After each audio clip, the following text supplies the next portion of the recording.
Hello and assalamu alaikum everyone. Welcome back to another video. Hope you all are doing well.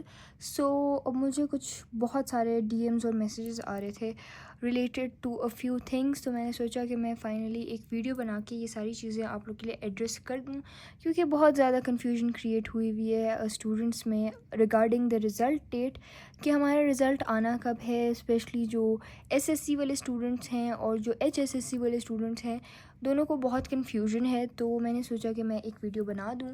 और आजकल जो है ना बहुत मिस इन्फॉर्मेशन वाली वीडियोस भी आ रही हैं, जिसकी वजह से और ज़्यादा कन्फ्यूजन बढ़ गई है कि लोग, कोई कह रहा है इस डेट पे आएगा और कोई कह रहा है नहीं नहीं इस पे नहीं आएगा, उस डेट पे आएगा, और सब अपनी तरफ से डेट्स बता रहे हैं, क्लिक बेट कर रहे हैं। कोई भी ओरिजिनल डेट किसी को नहीं पता और ना कोई सही बता रहा है। तो सब अपने गेसेस आप लोगों के साथ शेयर कर रहे हैं और कन्फ्यूजन बढ़ा रहे हैं।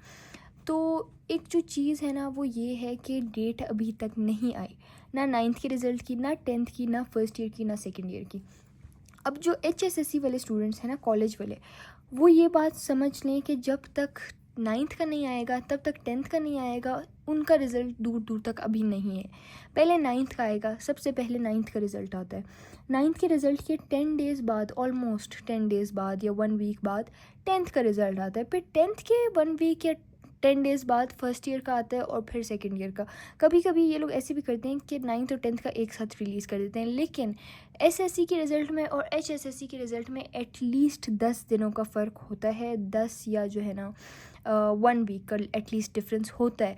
तो जब आपके पास SSC की डेट आएगी तो आपको खुद ही पता चल जाएगा कि HSSC का रिज़ल्ट कब आना है। और दूसरी चीज़, आप लोग इंस्टा पे FBISC के पेज को फॉलो करें। वहाँ पे जब रिज़ल्ट आना होता है ना, उससे कुछ दिनों पहले या फिर कभी कभी एक दिन पहले, अगर FBISC को सरप्राइज़ देना होता है ना स्टूडेंट को, तो वो एक दिन पहले अपलोड कर देते हैं। लेकिन अगर थोड़ा तरस आया हुआ होता है या फिर थोड़ा ज़्यादा एंजाइटी देनी होती है, तो फिर वो 2-3 दिन पहले या एक हफ़्ते पहले एक पोस्ट लगाते हैं, और उस पोस्ट में उन्होंने डेट, टाइम और हर चीज़ लिखी हुई होती है कि कब रिज़ल्ट आएगा और किस क्लास का आएगा। तो आप लोग फेडरल बोर्ड के ऑफिशियल इंस्टाग्राम पेज को फॉलो करें, वहाँ से आपको पता चल जाएगा कि रिज़ल्ट कब आना है। जब भी वो डेट रिलीज़ होगी आपको पता चल जाएगा। ये जो XYZ वीडियोज़ हैं, चैनल्स हैं, जो आपको रैंडम डेट्स बता रहे हैं, कोई 18 जुलाई बोल रहा है, कोई 5 अगस्त बोल रहा है, कोई 9th ऑफ जुलाई बोल रहा है फॉर 9th-10th रिज़ल्ट, तो ये सारे गेसेस हैं, टेंटेटिव डेट है। टेंटेटिव और ओरिजिनल डेट में यही डिफरेंस है कि tentative date is a guess कि ये हो सकता है इधर इस डेट तक आ जाए, लेकिन जो ओरिजिनल डेट है वो आपको कंफर्म बताएगा कि इस डेट पे इस टाइम पे आपका रिज़ल्ट आना है। तो अभी आप टेंटेटिव डेट की वजह से बहुत ज़्यादा बच्चे बहुत स्ट्रेस्ड हैं। और लेकिन मैं ये कहूँगी आप लोगों को कि इतनी टेंशन ना लें, इंशाल्लाह बहुत अच्छा रिज़ल्ट आ जाएगा। फेडरल बोर्ड ने एक्सपेरिमेंट्स तो बहुत कर लिए हैं हमारे साथ, हर साल बुक्स चेंज करना, हर साल करिकुलम चेंज करना, हर साल पैटर्न्स ऑफ पेपर चेंज करना, पैटर्न ऑफ प्रैक्टिकल चेंज करना। अब तो ये लेवल आ गया कि प्रैक्टिकल, जिसका नाम ही प्रैक्टिकल है, वो चीज़ हमसे रिटन पेपर पे ली जाएगी। मतलब प्रैक्टिकल होता ही यही है कि कोई चीज़ करना, उस चीज़ की इम्प्लीमेंटेशन, प्रैक्टिकली उस चीज़ को करना, लेकिन हम लोग वो भी रिटन पेपर दे रहे हैं। सो ये लेवल है अब। खैर, हमारी बुक्स अगेन इस बार भी चेंज हुई हैं। पिछले साल और उससे पिछले साल फर्स्ट ईयर और सेकंड ईयर की जो केमिस्ट्री के चैप्टर्स थे वो 12 होते थे। मतलब फ़र्स्ट ईयर में भी 12 होते थे, सेकंड ईयर में भी 12 होते थे। अब हमारी बारी में पिछले साल भी 22 चैप्टर्स थे, इस बार 23 चैप्टर्स हैं, विच मेक्स इट 45 चैप्टर्स। मतलब उनके अगर आप 12+12+ करें ना, 24 बनते हैं। तो उनके दोनों सालों के चैप्टर्स मिला के हमारे एक साल के बनते हैं। So this is very unfair. फिर वो फॉर्मेटिव और समेटिव वाला काम कर दिया। अब फॉर्मेटिव की वजह से बच्चे ऑब्वियसली वो टॉपिक्स छोड़ रहे हैं, even though they have set कि आप वो टॉपिक पढ़ें, लेकिन वो पेपर में नहीं आएगा। लेकिन ऑब्वियसली जब आप पाकिस्तानी आवाम को बता देते हैं कि ये पेपर में नहीं आएगा, तो वो नहीं पढ़ते वो चीज़। और जब वो नहीं पढ़ते, वो उसको याद नहीं करते, वो ना उसको समझते हैं। MD कैट में भी प्रॉब्लम्स आ रही हैं अब।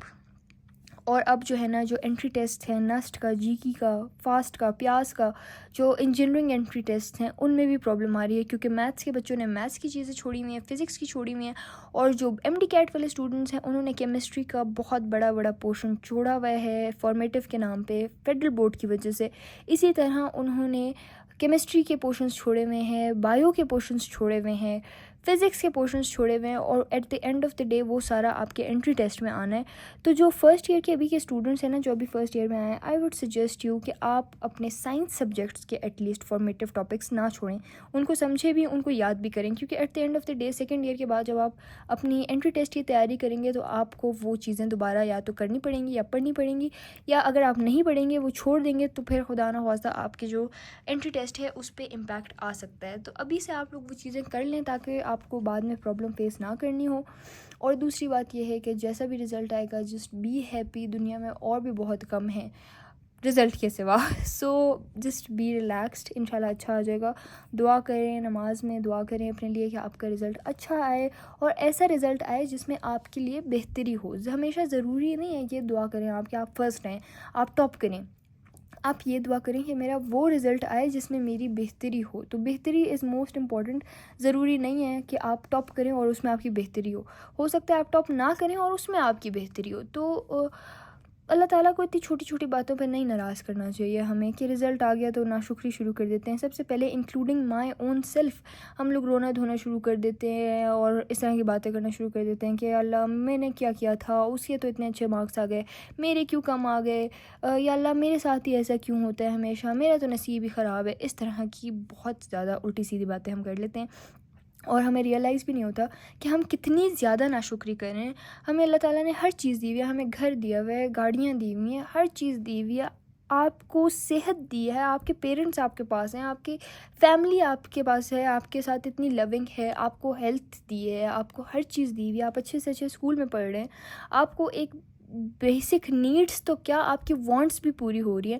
लेकिन eight the end of the day जो आपकी अपनी गलती है, जो आपका रिज़ल्ट है, वो आपकी अपनी वजह से कम आएगा, अगर आएगा भी या ज़्यादा भी आएगा तो आपकी अपनी वजह से, आपकी अपनी मेहनत की वजह से आएगा। तो आप अपनी मेहनत ना करने का ब्लेम अल्लाह ताला पे डाल रहे हैं, नसीब पे डाल रहे हैं, रो रहे हैं और इस तरह की उल्टी सीधी बातें करें, तो ये इतनी बड़ी चीज़ नहीं है कि हम अल्लाह ताला को अपने आप से नाराज़ करें एक just for the sake of a result.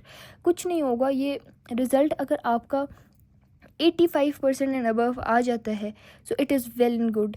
आपको फिर इतना ज़्यादा रोने धोने की ज़रूरत नहीं है, क्योंकि एक साल बाद, लिटरली एक साल बाद ये दुख आपका दुख नहीं रहेगा। क्योंकि फिर उसके बाद अगर आप 9th में हैं तो एक साल बाद 10th का रिज़ल्ट आ जाएगा, फिर वो नया दुख मिल जाएगा ना। Okay, I am just kidding guys, I am not saying कि आप बस दुखी रहें। ये है कि आपका एक साल के लिए ये दुख लास्ट करेगा, क्योंकि अगले साल आपका अगला रिज़ल्ट आएगा, फिर अगले रिज़ल्ट पे जो है ना, या तो आप खुश होंगे या आप उस पर रो रहे होंगे। तो ये मैक्सिमम एक साल के लिए चलता है। 9th का भी 10th के रिज़ल्ट तक चलता है, 10th का फर्स्ट ईयर के रिज़ल्ट तक चलता है और फर्स्ट ईयर का रिज़ल्ट सेकंड ईयर के रिज़ल्ट तक चलता है, सेकंड ईयर का रिज़ल्ट एंट्री टेस्ट के रिज़ल्ट तक चलता है। बस दैट्स इट।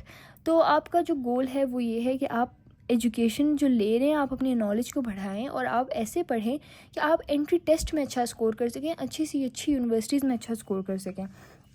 तो रट्टे ना मारा करें, प्लीज़ रट्टे ना मारा करें, अपने कॉन्सेप्ट क्लियर करें, बहुत इंपॉर्टेंट चीज़ है। और बाकी इंशाल्लाह अच्छा रिज़ल्ट आएगा। जो भी रिज़ल्ट आएगा खुश रहना है, उल्टी सीधी बातें नहीं करनी और ना रोना है। इंशाल्लाह I will do this also, I will also rewatch my this video to get motivated and not do this things जो मैंने अभी अभी मैंशन किए। So yes, that's not worth it.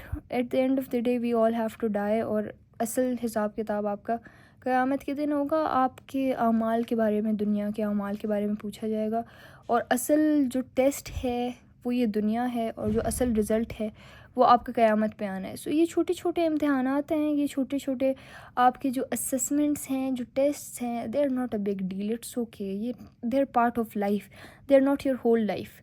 So it's not the end of the world. जैसा भी result है, be happy with it, believe in yourself and work harder next time, work smarter next time.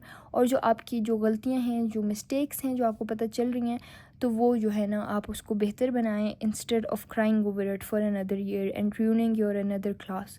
So yes, अभी तक officially कोई date नहीं आई और अगर आएगी तो सबसे पहले मैं आप लोग के लिए वीडियो बना दूँगी। ओके, और आप लोग खुद भी फॉलो कर लें फेडरल बोर्ड के पेज को, कि अगर मैंने वीडियो सबसे पहले ना भी बनाई तो आप लोग को पता चल जाए कि डेट आ गई है। तो अभी तक कोई डेट नहीं आई। ये सारी जो डेट्स हैं ये टेंटेटिव हैं, इसकी टेंशन ना लें। फेडरल बोर्ड को फॉलो करें, वो आपको ओरिजिनल सही डेट बता देंगे। So this was it for the video. I hope it was helpful and let me know in the comments कि आप लोग को और किस तरह की वीडियोज़ चाहिए, और इंशाल्लाह I will make all of the videos that you guys are going to suggest me in the comments. So see you all in the next one. Till next time, Allah Hafiz and bye bye.